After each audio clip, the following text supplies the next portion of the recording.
I am Yashasvi Khushu and we are in conversation with Mr. Monish Gaurav Chatrath. Welcome to the show, sir. A pleasure. Let's start with a little about the company and the services you provide. So we provide risk advisory services, and risk advisory services is a very broad concept. It relates to giving management assurance over their systems, controls, policies, procedures, risks and governance. So anything that the management needs to do to be able to comply with the applicable laws, legislations, not just in form but also in spirit, to improve their performance, enhance their productivity, to grow. Most of this is provided by us in terms of risk advisory services. All right. So I believe you've been in these services for more than 2 decades now. Yes, right? Coming to 3 now. Amazing. So what do you feel is the scenario of startups right now? Startups in this space? Yes, in this space. It's a very competitive environment because there are lots of service providers. The market today has international global firms, it has Indian organizations, and as you said, it has startups.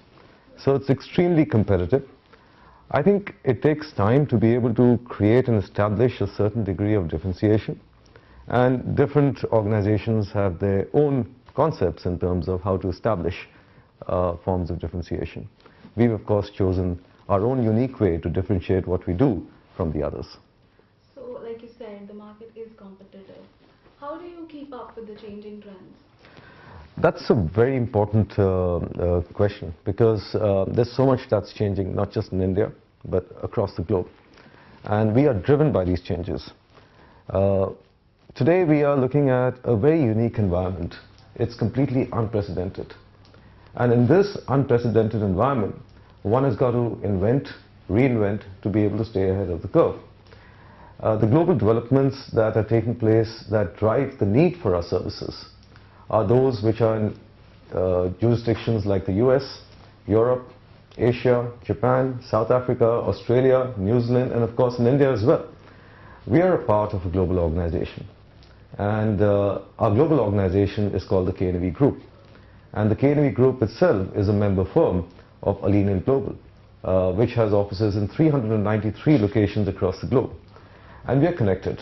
We are connected on a daily basis, we are connected on an hourly basis, on various portals, on various committees. We exchange ideas, we track developments, we subscribe to databases, and we have our own feeders for market intelligence, not just in terms of the changes in legislations that are taking place, but their potential impact and the thought process behind that. So we spend a lot of time and give a lot of effort in terms of identifying changes, and for us it's very important to stay ahead of the curve. So talking about competition, do you believe positive competition or competition of any kind is necessary? I think competition is absolutely important, because with competition and increasing competition, the bar is being raised. And I would say that at the end of the day, to be able to succeed, it's the survival of the fittest. And when I say the fittest, I don't mean the biggest. I mean the ones who have the desire and the ambition and the passion and the resolve to be able to continuously keep on taking to the market that others are not able to take in the same way. That's what makes the difference. So close to 3 decades successfully in this. Do you remember when you started the kind of obstacles you faced? Absolutely. I think when we started, I had about 25 years of professional experience behind me. So all that my contacts knew was of me having worked in different organizations. And whether or not people said it directly, I knew that everybody was skeptical, including who our current clients are and people who have joined us to be able to be a part of a fast-growing team of currently 100+ people across the country, in fact across the globe. So the biggest challenge initially was to get people to subscribe to the ability that we were trying to demonstrate in terms of the realization of the vision. Firstly, to get people to believe in the vision, and then to be able to demonstrate to people, and when I say people, I'm not just talking about our clients, I'm also talking about our staff, that we were making the right noises and taking the right steps towards the realization of the vision. It's important to have a vision, it's important to believe in it, but what's more important than these two aspects is to be able to continuously demonstrate that you're marching forward towards the realization of the vision and demonstrate positive, tangible improvements and progressive direction as we move along. So, when you see other young entrepreneurs, do you feel they have been facing the same obstacles, or do you feel there's something else as well that you got an easy way through? I don't think it's been easy for anyone. And I don't think it was easy for anybody 3 years back or 3.5 years back when we started. Everybody has their own sets of challenges. We are the people's business, so our challenges are unique. Our challenges are more focused towards people. And therefore, when I hear discussions and debates around B2B and B2C, I strike a relevance to a concept of H2H, which is human to human. That's most important in our business. The human being and the human mind is a very complex species that we're dealing with. I'm not saying it's easier to deal with machines, but what I'm saying is that it's extremely challenging to deal with people because everybody comes from their own mindset. Our belief and focus has been that anyone who joins our organization, having followed a rigorous process in terms of selection, we believe that person is not an employee, but the person is an asset. And my job has been to ensure that I identify the good in every asset that we have and to put each and every asset that we have to his or her most effective and productive use. In the process, I've ended up having discussions and debates with various people who have joined us about what is it that they feel they should be doing. And I've given them my perspectives. And wherever there's been a difference in the standing of my perspective on what the person can do and what the person believes that he or she can do, I have worked with the person and let the person believe that yes, you can get there. Not because it's higher than what you're thinking, but it's because that's where you rightly belong. Great. So, you, like you say, you are a man of experience. What's that one learning that you've carried from the difficult times that you've faced, and what is it that you also tell the other person you feel that probably is facing the same thing? I think the biggest learning has been never to give up. Simply never to give up. Even when the odds are stacked against you, you've got to believe in doing the right thing and keep at it. Success will come, but the path to success is the one which is most important in terms of retaining the focus. We haven't won all the pitches that we have submitted. We haven't got all the clients that we want. We may not have got all the people that we wanted at the time when we wanted them. But the fact of the matter is that we've never simply given up. We've believed that we could do it. And there's never really been a failure as such. And that's the learning. It's not about failure. It's about learning. Because success will happen. And it's very important to retain the sight on the bigger picture and the battle.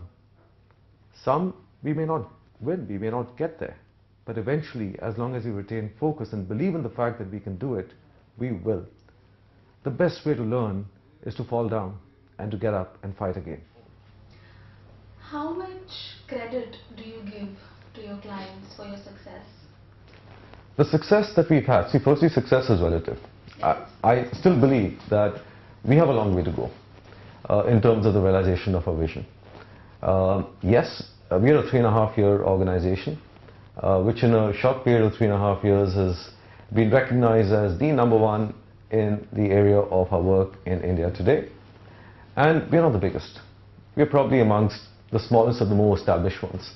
So the fact that a 3.5-year organization has been able to cement its positioning as the #1 provider of risk advisory services in India, this just doesn't happen by itself. Our clients have had a major role to play in the growth that we've had. It's the courage of conviction that they've demonstrated. So I would attribute at least 50% of whatever we've been able to achieve to the fact that our clients have been with us, they've trusted us, and they haven't left us. I cannot just talk about clients and not talk about our people. At the end of the day, someone has to do the work. I also work, but at the end of the day, I work with people. Each and every member of my team, right from the office boy to people who are front-ending the brand building, to opening the doors in terms of business development, to people who are on the field, to a junior level person who's joined, to a partner level person. I think each person in his or her own way has contributed extremely effectively, along with our clients, to help us get to where we are. Do you rely on R&D for the growth? We simply can't do without R&D. We can't do without R&D. It's extremely important. We are not only basing the R&D in terms of assessing what is taking place across the globe, but we are also trying to gather and leverage on market information, because at the end of the day, the difference between a successful risk advisory services firm and a good risk advisory services firm is that, and all good risk advisory services firms may not necessarily be successful, is the ability of that firm to be able to take to the market what the market wants and not what you think you need to impose as a service. So we develop solutions. So R&D plays a very important role in terms of helping us understand what is taking place across the globe. What is it that is changing in the minds of our targets and our clients? We can't detach ourselves from the mindsets of our clients even after we've won them, because we need to continuously help them improve and move up the value chain in the process in terms of what we do for them. Then we are also using a lot of tools, which are tools in the nature of artificial intelligence and robotics, simulation, data analysis, and all this also comes in from research and development, because the market today is flooded with emerging tools and technologies. The ability to be able to find the right one and to be able to customize the right one, to be able to take it to your client in a cost-effective way, all of this needs a lot of research and development. What lies in the future, long-term, short-term, for the company? So from a long-term perspective, I'll take that first. Clearly our vision is to be the best providers of risk advisory services wherever we operate. It's a simple vision, but there's clarity of thought behind that vision. So we've achieved that position in India. In the short term and long term, we need to maintain that position. What we've seen, and this is not just in the case of organizations, but this is also in the case of successful people, once you reach the top, you take a lot for granted. We cannot take anything for granted. There are enough people, there are enough organizations who are working hard to be able to get us off that pedestal. So that's the first thing, is to maintain this positioning, which is going to require probably more hard work than what we've done to be able to get there. From a long-term perspective, we need to expand. Today we are operating in India, we are operating in the Netherlands, we are operating in Singapore, we are operating in the US, we're doing work in South Africa, we're doing work in the UAE, but there are enough countries in the world which need our services. So we need to go there. And in this context, I am a great believer in Prime Minister Modi's dream, which is to have an Indian organization, an organization in the consulting field which has taken birth in India, to become a leader on the global and to occupy the leadership position on the global center stage. That's the long-term vision, is to get there.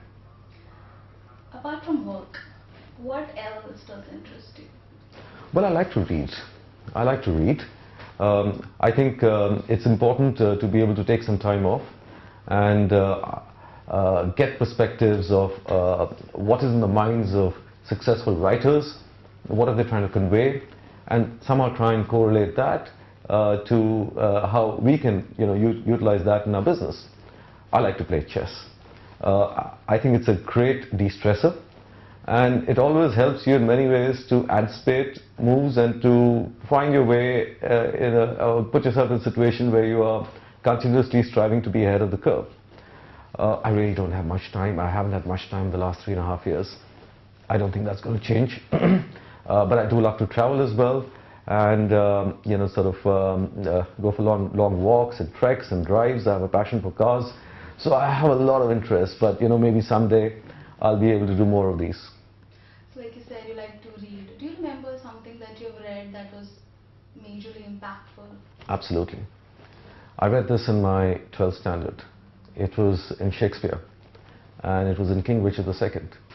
And the statement was that I wasted time, now that time wastes me. A very powerful statement. And that just shows the significance of time. It's very important, I feel, for myself and my organization to live each moment to its fullest. This moment is never going to come back. And the theory of initial push, because we're still a young organization in terms of the fact we're just 3.5 years old, this is extremely important, is to make, we are in the business of time, and for us it's very important to be able to value time.